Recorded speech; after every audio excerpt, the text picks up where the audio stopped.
Sometimes it seems life is just a long series of interruptions. How do you respond to being interrupted? When you've got a plan for the day or for the week or for the next hour and something comes and interrupts you. You're at work maybe and there's a knock on the door or the phone rings. Maybe you're at home, you've got plans. Something happens that you don't expect, you're not ready for, you're not planned for, you've got something else you want to do. How do you deal with that? I am terrible at it, which is unfortunate because it's a large part of my life. Because no day ever goes as I thought it would. And yet, it's a struggle. Last week we began our return series, Return to Matthew's Gospel. We got to chapter 14. I preach alternatively Old and New Testament, going back to where I was before. So we don't pick and choose which scriptures to look at. We just go to where the plan takes us. And we're in Matthew chapter 14. And last week was a difficult story. You can look at the video. You can get as a podcast, wherever you get your podcasts from. It's about the death of John the Baptist. And it's kind of a 15 story. And at the end of that story, John's disciples, John has been beheaded, his head has been brought on a plate to Herod, and his disciples came and took his body and buried it. And then they went and told Jesus. And that's where we left it last week. It's where we're going to pick it up tonight. When Jesus heard what had happened, he withdrew by boat privately to a solitary place. Some of your older translations of the Bible say a lonely place, which sounds kind of negative, but it's a place where he was hoping not to be disturbed. He's doing that, it seems to me, undoubtedly because he is distressed. Because things happen, and this has happened, that is wrong. The murder of John the Baptist, his cousin, Jesus' cousin, the one who was there to prepare the way for Jesus, distresses him. It's not what God intends. There are things in our world, and I've just alluded to that in our prayers, there are things that are happening in our world tonight that should not be happening. They are not God's plan. They are against his will.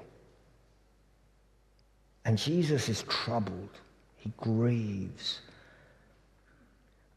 He grieves for himself. He grieves for the other disciples and friends of John. He grieves for the suffering that John went through. And so he heads off to a place where he can't be disturbed. Now, some of you will know that I have the immense privilege of going walking every sort of 5 or 6 weeks through term times, and this is a photograph I took my last walk. This is alongside the Humber Estuary. This particular path, the grass was longer than I would hope for. It was quite a difficult walk because nobody had walked there for a long time, and it was about 8 miles like that, 3/4 of a day. And the sea, or the Humber Estuary, is slightly to your left, out of sight. And I can vividly remember as a teenager absolutely dreading school holidays. Because the idea of particularly when I did exams like your GCSEs, O-levels I did, A-levels and things, that long summer, it frightened me. And what frightened me was being on my own and not seeing people. And the idea of a day when nobody would be around of my friends, I can remember being frightened. And yet here I am, just a couple of years later, and choosing to go and be on my own. Another cartoon for you. Sometimes noise-cancelling headphones work better when I put them on other people. Because just the noise of life, isn't it? The demands, the pain sometimes, the sadness, the things that I deal with. I found that I am refreshed and restored by going to a place where nobody can speak to me. Nobody can get hold of me. I let Sue know, my wife, know where I'm going from, when I set off, and I message her when I've arrived at the other end. And you may go, I couldn't possibly do that. That sounds like the worst thing in the world. And there are a number of objections that we would have, and I certainly have. For many of us, it will be impossible. We're in a family situation. We've got people we're responsible for. We've got people we care for. We've got a job that is demanding. We don't know how we could possibly be alone. I am very, very grateful to the elders of the church who allow me to work 5 or 6 very long weeks. I work very long hours when I'm here. And Sue and I came to this pattern of living that I would do that and then refresh and go away. And that may be an impossible lifestyle for you. It was certainly impossible for me when my children were younger. But can we find a way of carving out half an hour in the week when we are uninterruptible, when the phone is off, when there are no messages, no distractions, and no noise? It may be, like me, that you would find that very, very scary. And there is still a fear as I set out and I think, I am not going to meet anybody for the rest of the day. That's a joy. That doesn't scare me. But what if something goes wrong or whatever? Yeah, there's a little bit of a scariness. But I vividly remember before I got into this, just an indefinable fear. I'm just afraid of being on my own. And you may well feel that. And somebody like me will feel alien to you. But I want to say something has enabled me to learn to be okay in my own presence. Because that certainly isn't something I felt when I was younger. It may be that you go, that feels completely boring. I have no idea how on earth you can do that. I do have headphones. I do listen to lots of podcasts and audiobooks. And there's beauty around me. And sometimes what I find is that I detox. So for the first day and a half, I tend to need things to listen to. And then by the sort of end of the second day, into the third day, into the fourth day, into the fifth day, I'm relaxed. I can walk with listening to nothing. I can just be silent. It may be that the whole thought of it feels overwhelming.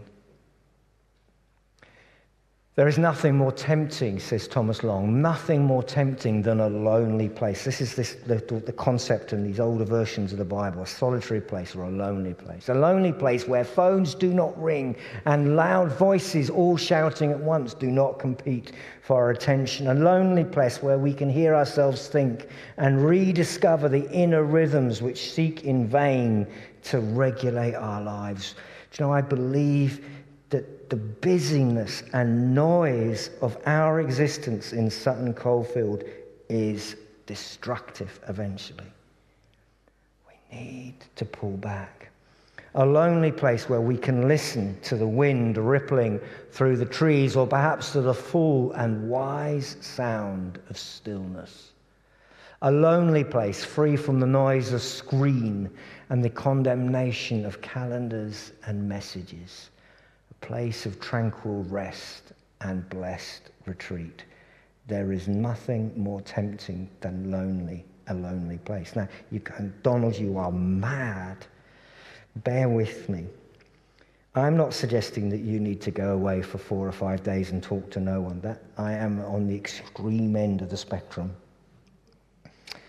But I am suggesting that you probably need, within a month, some space to think and be free from everybody else and everything else. Henri Nouwen says, solitude is the furnace of transformation. Without solitude, we remain victims of our society and continue to be entangled in the illusions of the false. So why does Jesus withdraw? Jesus is perfect. Surely of all the people in the world, he doesn't need to do this. And yet if he does do this, surely we need to do it also. What are the benefits? Well, firstly, there is the space to express feelings. If you will join with us in our call to prayer every Sunday morning, online at 8:30 and through the week as it sticks there, you will know again and again as we take a psalm every Sunday, again and again, we encourage each other to tell God what we feel. God, why are you doing this? God, I'm afraid. God, I'm disappointed. God, I'm angry. To express to God the feelings that we have is so healing. We carry within us a whole explosion of hurt and damage and resentment and anger. And it needs to come out. And the best place is when nobody else hears it. It may be, there are times when I speak very loudly. I occasionally like to abuse cows. I have an issue with cows that are in my way. There are times when I speak it out, and that may feel uncomfortable for you. But there will be times when perhaps to write I always take my journal with me, and I'll sit down and write. God, this is what I'm feeling. And we need that to express our feelings. We need the freedom to think, because what happens is that after that first day and a half, the beginning of all the things that are right in my head tend to get sorted, and I start to think about the things that are important. One or two of you have said that you can tell when I've been away walking because the sermon that Sunday is always the best, which is disappointing for today because I haven't been walking for several weeks, so I apologize for that. But some people can notice it. But there is a freedom to think about the things that are beyond what you would have thought about before. There's time to work through the feelings. This is why Jesus withdraws. He's grieving. He's angry at the world. And he's pulled away to meet with his Heavenly Father and to reset. And it is like when your computer is weird and won't behave properly, and you just need to turn the thing off, leave it for a couple of minutes, and put it back on again. And there is an opportunity to begin to hear God speak, to guide, to comfort, whatever we need, through his scripture, through our thoughts and reflections, even through some very profound and clear words, and we are restored. And for me, a byproduct of that is to discover that I'm not afraid of being on my own. I'm not afraid of me. I'm not afraid of my thoughts. And we will go, that's fine, Donald, but my house is full of people, it's full of noise, I've got irritating parents or children or siblings or neighbours. There's no space for me. The good news is that we have a bit of space. It's a room down there called our 24/7 prayer room. It is what it says on the tin. It is available 24/7. You could come at 3 a.m. Book it and we'll give you the code for it. But in particular, we've got a week coming up, the week after next, when you can explore booking for an hour. That's been on our email for ages. It's been on our publicity. You just need to use the QR code. You go, I don't know how to do it. I don't know what it means. Talk to me, talk to Deb, talk to someone, and we'll explain it. You will think, I couldn't possibly spend an hour on my own. I promise you, I absolutely promise you, you will be amazed. The room is full of ideas and resources. You can ignore them all, or you can try and work your way through. If you work your way through, it will take you much longer than an hour. Everybody I meet the first time after they've been in a prayer room says, I didn't think it would be that significant. So I want to encourage you. We want to create a chain of prayer and then continuous. After that, you can regularly book in and you can have your own slot. And lots of people in the church that do that, but there are still plenty of slots through the week that are available. If you can't find a space, well, maybe your space is in Sutton Park. Maybe your space is in Newhall. Maybe your space is in your garden. Maybe if you... I would love to have a man shed. I don't have a man shed. Maybe you've got a man shed. If you're a lady, a Wendy house. I don't know. A space that you can go. Maybe it's a spare room. Maybe it's a chair. And it's your chair. And you can turn the phone off. You can shut the door. But come and try this room if you haven't got any of those. And even if you have got one of those rooms, come and try the room anyway and create this sense of prayer. Come down for our day of prayer at the end of that week on Saturday the 6th of September. 12 hours of prayer, 7:30 to 7:30 here in this room. People will be sharing lots of different things to pray for you. I can't possibly do a prayer meeting. That sounds weird. That sounds for the holy people. It isn't the holy people. We don't have any holy people. It's only you and me. There's only us, normal people. Well, I say normal. There's only us. There's no super spiritual people in this church. We're just ordinary people. And come down and join and be inspired. You may want to pray with others. You may want to listen to them praying. You may want to be prayed for. But come and join us. Come for half an hour. Come for an hour. Come for 2 hours. Whatever suits you. So Jesus withdraws. His cousin, friend, has been murdered. And he withdraws. And we read, when Jesus landed, so he's got in a boat, he's gone off to this place to be on his own, and he saw a large crowd. And he has compassion. This is a very powerful word. He is moved. He senses. He feels their need. He feels sorry for them. He feels their need. They brought their sick to him, and he heals their sick. He's desperate to be on his own and pray and withdraw, but he stops because when he gets off the boat, which he thought would be a quiet place, there's all these people. He chooses compassion. He can say, look, I have come all this way. You guys could just give me tomorrow. You don't know what's going on in my life. I've got too much going on. Go away. But he chooses compassion. I don't think he's overjoyed. I'll come back to that in a minute. But he chooses compassion. I was talking with someone this week about compassion being a muscle that you learn to strengthen, that you train, that you practice. But the God we know and love is infinitely compassionate. He feels for us. He senses our needs. He is moved by the plight of humanity. A couple of years ago, we read as a team, as a church, many of us, we read the book Praying Like Monks, Living Like Fools by Titus Staton, and he says this: Jesus was intentional and interruptible. There's a word for that posture, unhurried. Hurry is the great enemy of the spiritual life. Why? Because hurry kills love. Hurry hides behind anger, agitation, and self-centeredness, blinding our eyes to the truth that we are God's beloved and that she is our sister and he is brother. Jesus stops what he needs because of the needs of others. He sees it. And I was also reading this week a story.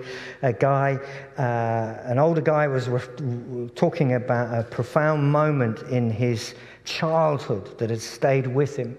And he talked about when he was on holiday and he was visiting and staying with his uncle, and they were by the seaside, they were by a beach, and they went for a walk, him and his uncle, who he looked up to and who he admired, and they went for a walk. And when they got to the end of the beach, and he got there, his uncle said to him, "Look at the footprints in the sand. These are my prints." It's not that story, by the way. It's not the one that's, you all know, it's not that one.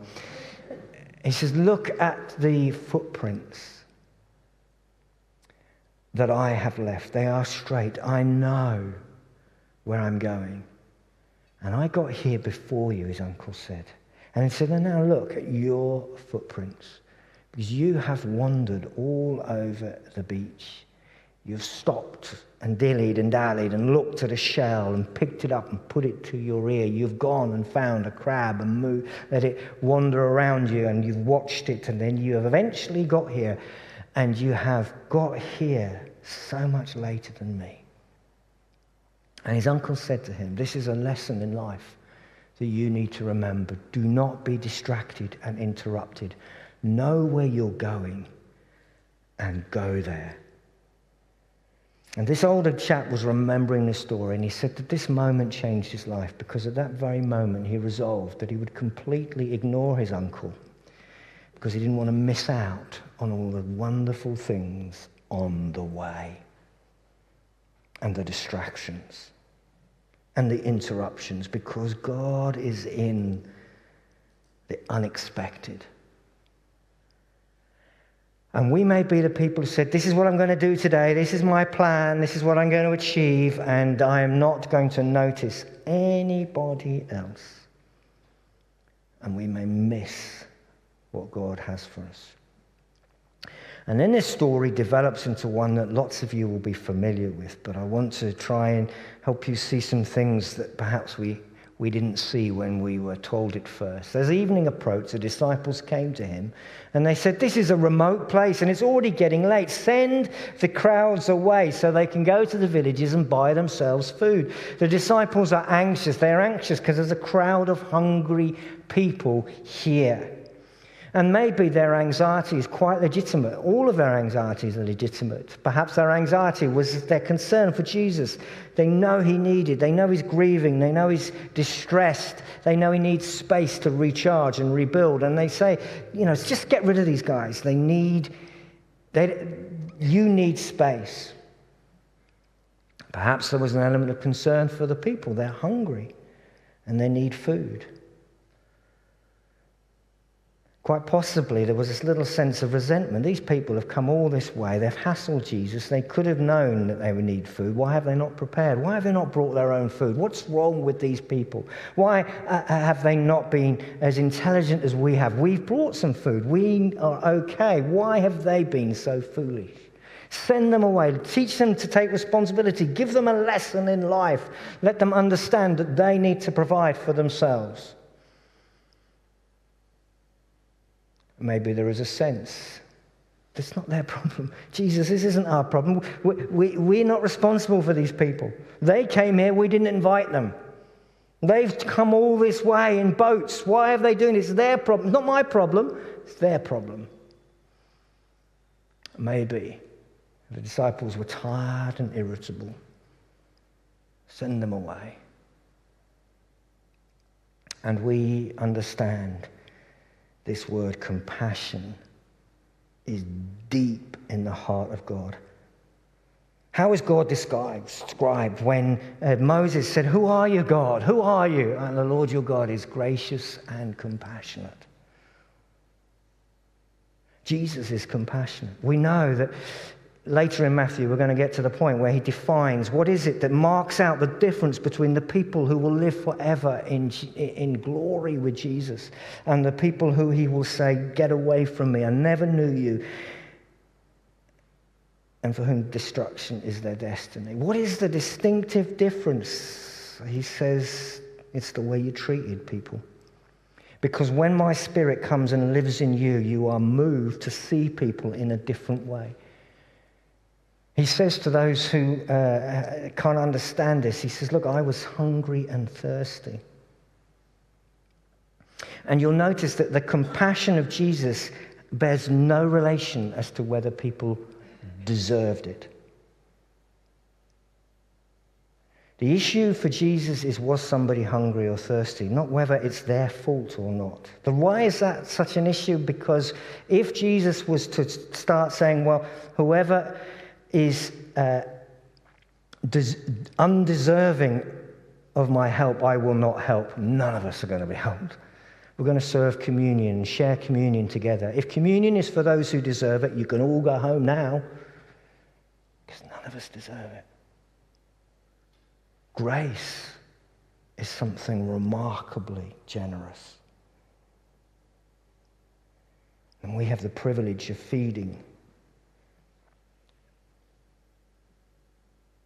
Ray, maybe 200 people a week in our food bank. And they all have made mistakes, made some poor choices at times, got themselves into things that could have been avoided. And you and I have made mistakes and done things that could have been avoided, but our consequences have been okay, and others have had very painful consequences. And the people Jesus is about to feed did not deserve food. But he doesn't say, he says, who was it that you fed? I was hungry and thirsty and you fed me. I was a stranger and you welcomed me. Jesus looks on compassion with the people who are alone and new to a church, new to a town, new to a country. And he identifies, he says, when you do this to them, you do it to me. He looks at a crowd and he sees the fear and the brokenness and the anxiety. And he responds with compassion, not with placards. When he says, I needed clothes and you clothed me. He says, I was sick and you came and you helped me and you comforted me and you healed me. He says, I was in prison. In other words, I had done something so wrong that I needed to be removed from society for the protection of others. And what did you do? You didn't disown me, you didn't condemn me, you didn't pronounce me as wrong. You came and you visited and you drew alongside. And I tell you, whatever you did for one of the least of these, you did for me. And so Jesus looks at crowds, at people, at humanity with compassion. And he invites us to receive his Spirit to give us the heart that he has. You see, he's not worried about their needs. He says they do not need to go away. You give them something to eat. He's not worried about the irritation of his disciples. He's not worried that they may be grumbling and complaining and moaning and fearful and angry. They may or look at this crowd of people, of strangers, people they don't know, people who may behave badly, people who may be doing difficult things, living lifestyles they don't agree with. He doesn't accept their irritation. He's looking at a crowd that are hungry.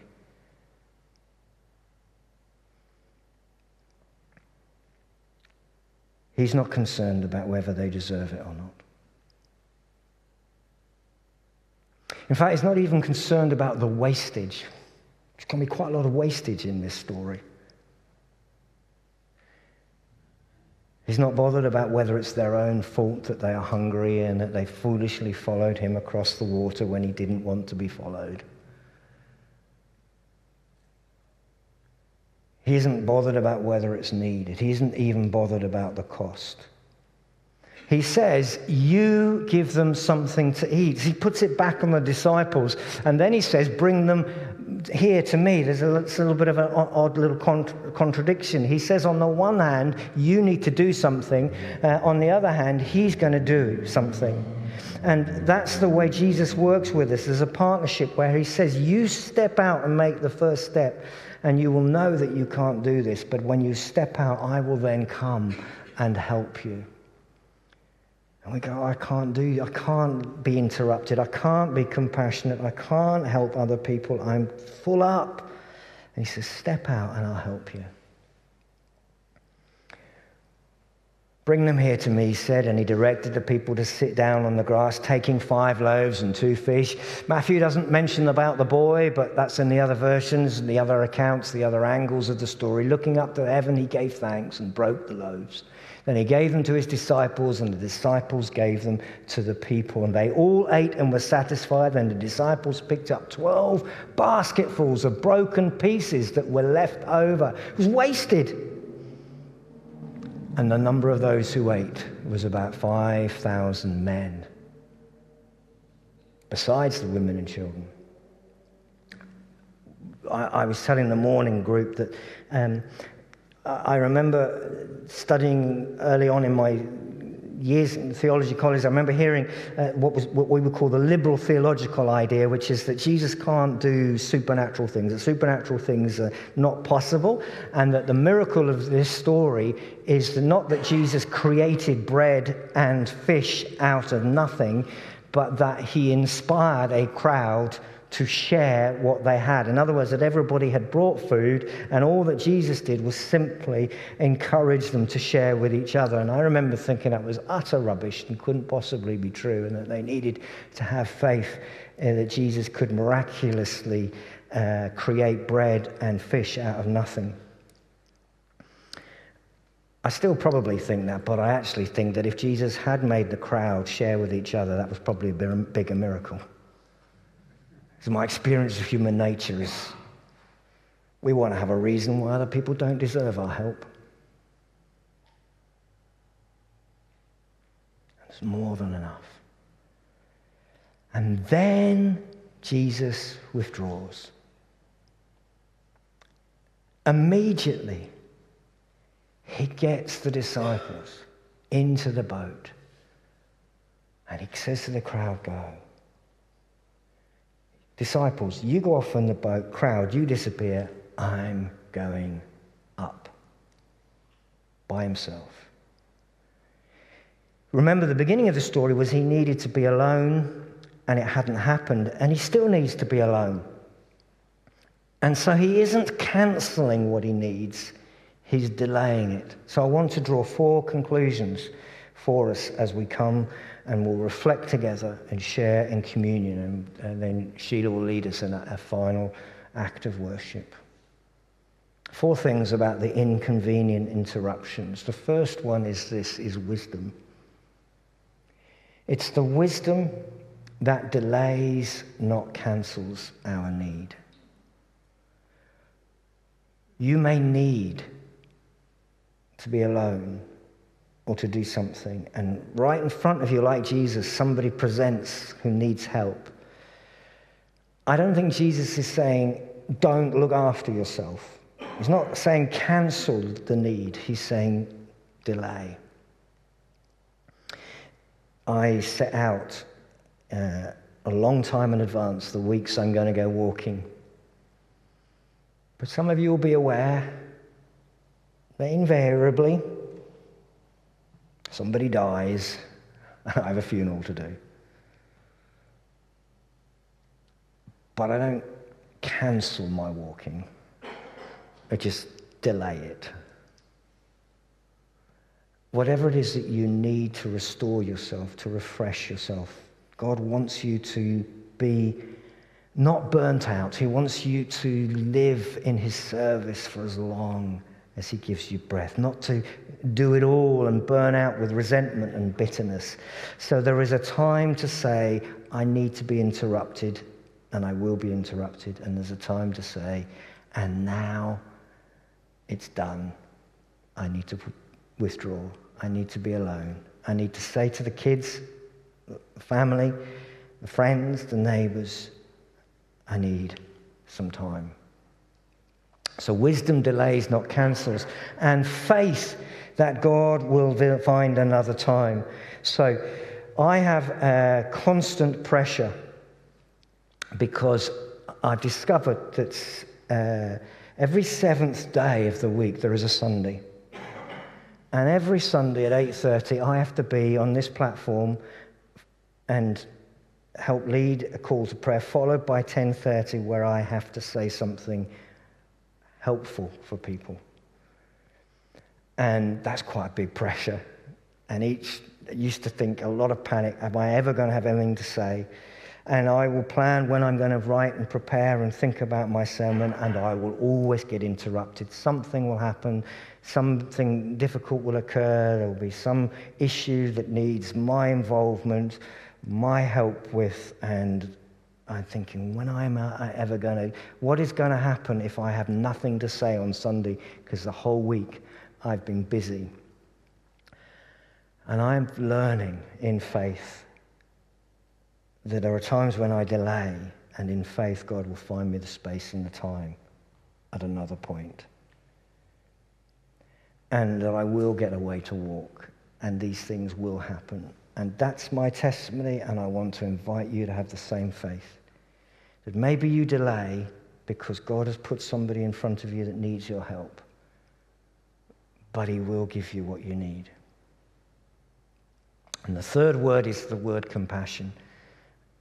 This response of Jesus, of sensing what others need. A few cartoons just to wake you up and help you as we come into land. Fred sensed that all was not well with Pip. How good are you at spotting that other people need help?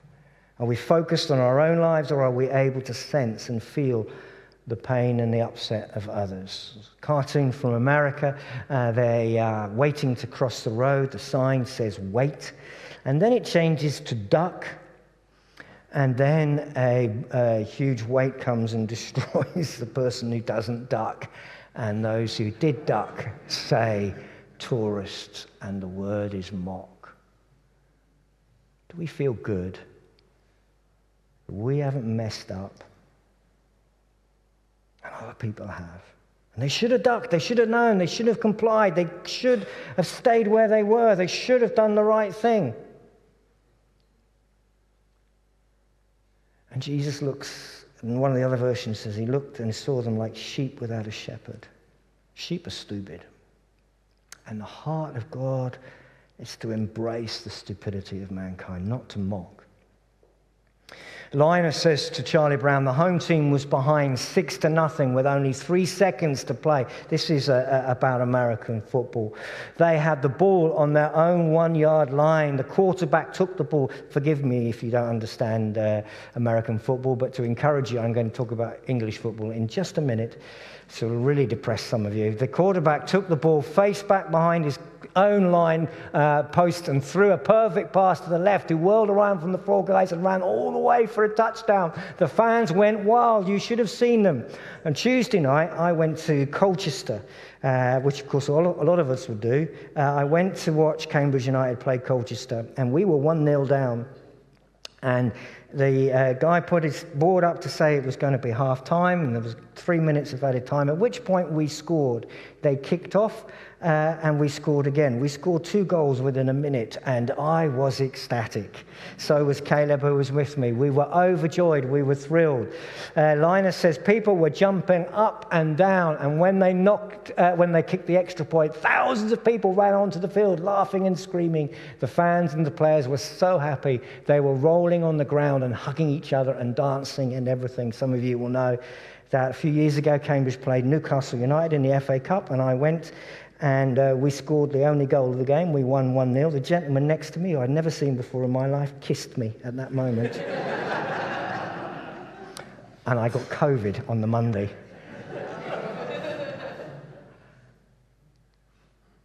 Linus says it was fantastic.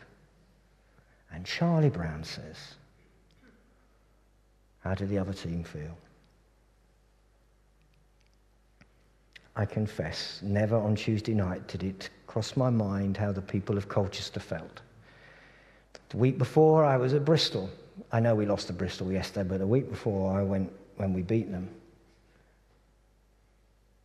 Please consider the feelings of others, especially of those who would never tell you how they feel. We can get so caught up in our life that compassion is the furthest thing. And we can have all kinds of good reasons, like the disciples, all kinds of good reasons why people don't deserve our compassion, why they are a threat or a danger to us. We can hear all these political voices, all these things, why people living around us maybe in hotels are a threat to us.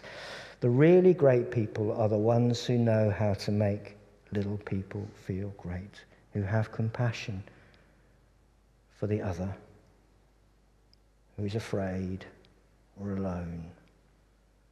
Whether they deserve it or not is irrelevant, because we don't deserve what Jesus has done for us. And Jesus has compassion and responds to others before himself. He postpones, he delays what he needs. Cartoon that we used at Noah and Chloe's wedding. In danger, facing disaster, looks like this isn't a job for not my problem man. Are we not my problem man? That's what the disciples were saying to Jesus. Not our problem. That is what Jesus could easily have said. Not my problem. And the last word is grace. Not judging by deservedness, but overwhelming, undeserved love, mercy, compassion, and care. People don't care what we know until they know we care. Famous quote from Theodore Roosevelt. So our question is for us to ponder in communion together. Where or when do we get space to be on our own? Is that frightening? Are you thinking, that is unrealistic, Donald? Can I invite you to see how it could be? A walk, a room, a chair, a prayer room. Where, when does compassion interrupt us? Are we able to look beyond what we want to do and stop for a moment? For the people near us, maybe our family, hear what they're saying. Where do we delay rather than, and not cancel what we need?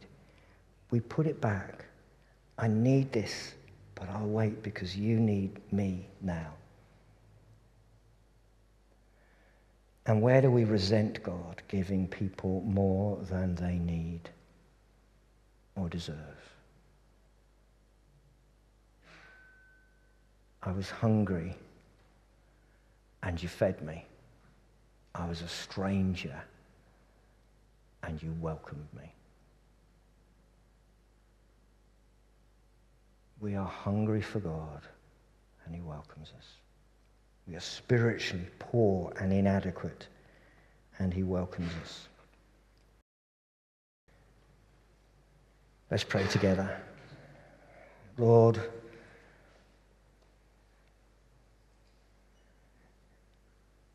in our brokenness, our unworthiness, our cold-heartedness,